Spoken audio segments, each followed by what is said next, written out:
It's now my pleasure to introduce Special Representative Brian Hook. Brian, it's hard for me to call you Special Representative, not for lack of respect, but you're an old friend and somebody I know very, very well. And it's my great pleasure to introduce you, Brian. Brian is about to leave, this is your last week, I think, Brian, right? Or you're about to leave. I want to thank you on behalf of everyone for your service. You've done an extraordinary job. For many of us, it was a dream to apply maximum pressure on Iran, and you were the one that did it, proved the thesis, and did it better than any of us could have ever imagined. And Brian, this isn't Brian's first rodeo, as they say. Brian was the Assistant Secretary of State of International Organizations, and has been an advisor to so many, including to me, and I've been very, very fortunate on that. Brian, we thank you for your service, truly and profoundly. It's been an incredible time. And we look forward to working with another friend of ours, Elliot Abrams, in your role. And Brian, we need to have a virtual coffee and catch up when you're done and hear about your future, because we wish you the best. But let me introduce you for your remarks now, Special Representative Brian Hook. Well, thank you, Ambassador Wallace. I appreciate that. Mark and I were colleagues in the Bush administration, which is really nice to have this kind of virtual reunion. But then I also very much miss working with Ambassador Haley and with Norm Roule, who served with enormous distinction in the Trump administration. I think the first briefing I had when I was in policy planning on Iran was from Norm Roule, and he had already achieved a fairly legendary status in the executive branch for his expertise that Mark talked about earlier. And then I remember Ambassador Haley at the UN. She really elevated Iran as a thought leader. And I remember her coming down to Washington to what we call the petting zoo at DOD that has a display in a warehouse of all the Iranian weapons that have been interdicted in places like Saudi Arabia and Yemen. She created a great policy platform, I think, for people to increase their understanding of the threats that Iran presents to peace and security. So I'm looking forward to having her thoughts.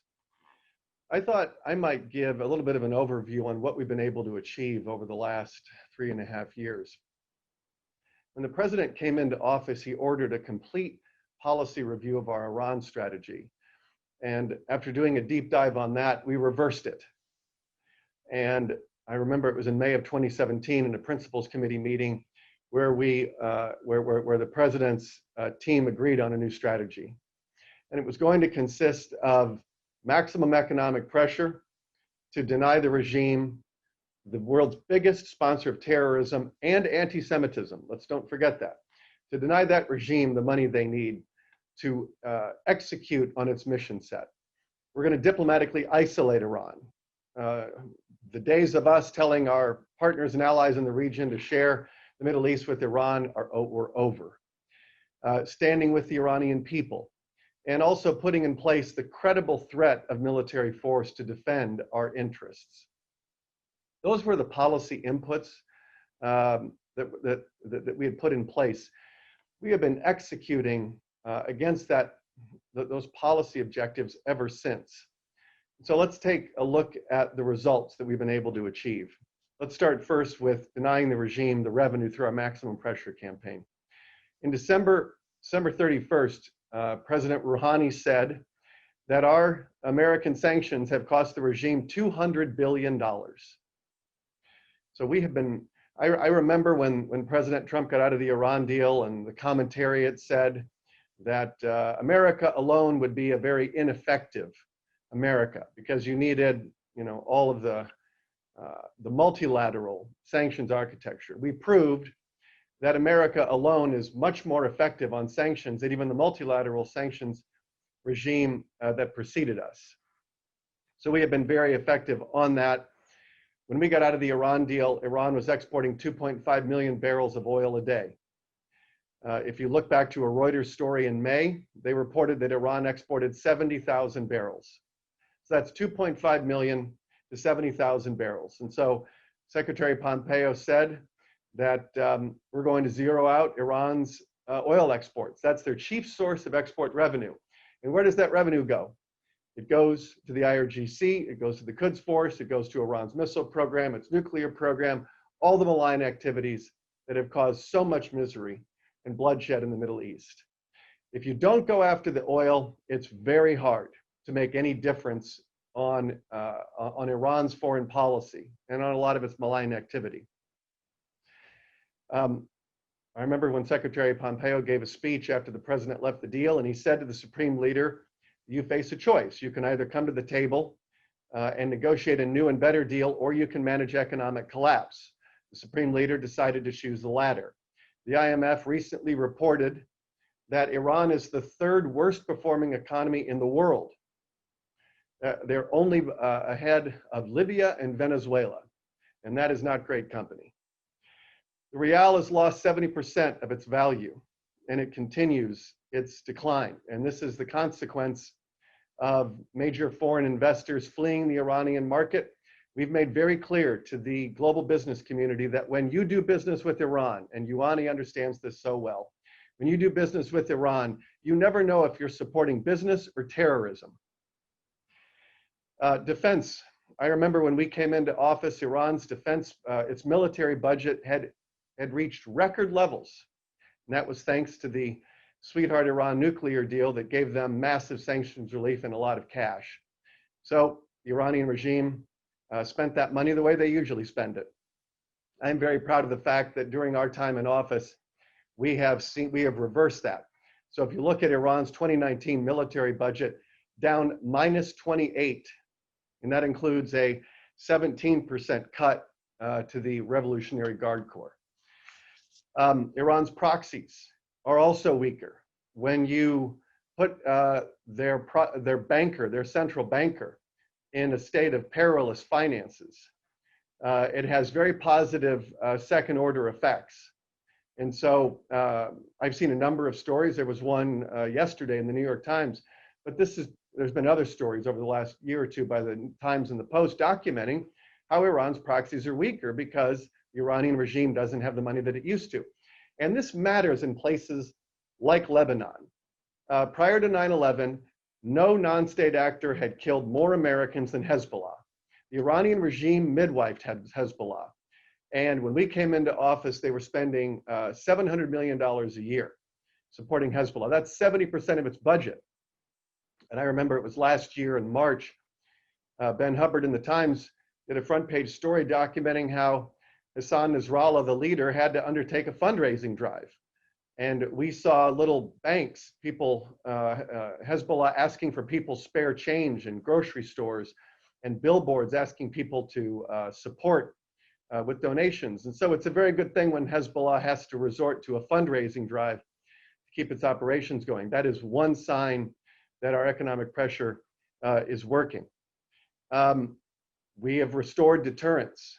That was lost under the Iran nuclear deal. Obviously, the president's decision to take down Qasem Soleimani when he was planning attacks on Americans.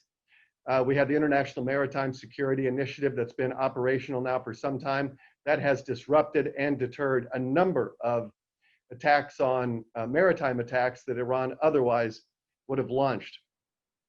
You know, during the Iran nuclear deal, 2015, 2016, the IRGC Navy and the Iranian Navy, there were 56 incidents of harassment of American naval ships. And when we came into office, we made it clear we're not going to tolerate that. And those incidents have gone down dramatically. And President Trump threatened that we will blow up these boats if they violate international maritime rules and start harassing our ships.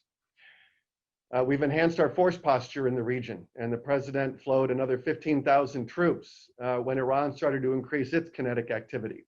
We've also increased the number of our interdictions of weapons that otherwise would have made their way to the Houthis in Yemen that would be used to attack Saudi Arabia.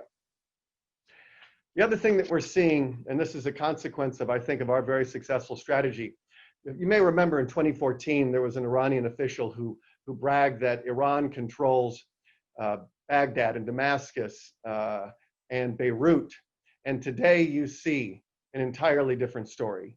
Prime Minister Khatami is off to a very good start, trying to really tether Iraq to the Arab world and to diminish Iranian interference. And the Iraqi people want the same thing.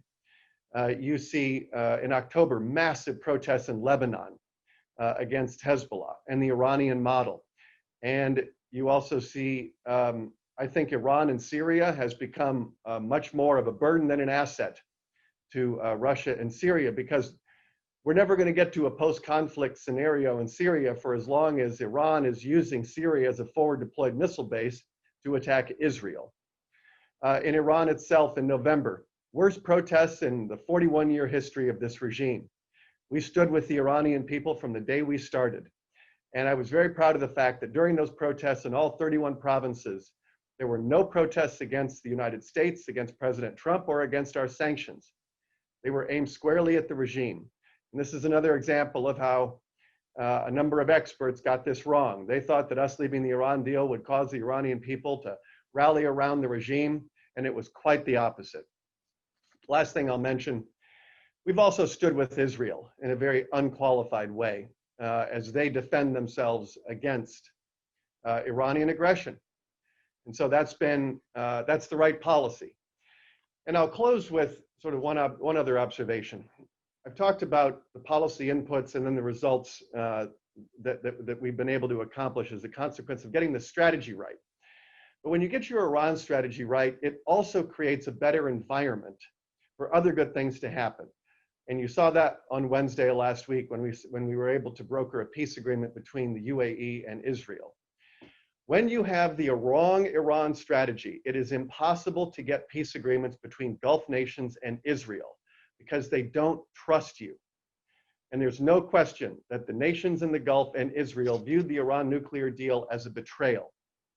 And by coming into office and reversing that policy very quickly, we restored trust. And that was a necessary precondition to being in a position to get a peace agreement signed as we did on Wednesday. So we're going to keep at this. This is the right formula. You have to have economic pressure, diplomatic isolation, standing with your allies, and the credible threat of military force. And as a consequence, we've achieved historic results. And the President, Secretary Pompeo, all the team, Ambassador Haley deserves so much credit for this. I'm very happy that Elliot Abrams is going to be taking over. That's an upgrade on this file. Obviously, he's just got an amazing history working in the Middle East. And so over the next week or two, I'll be handing over the file. It'll be in very good hands. And I look forward to the Q&A session coming up.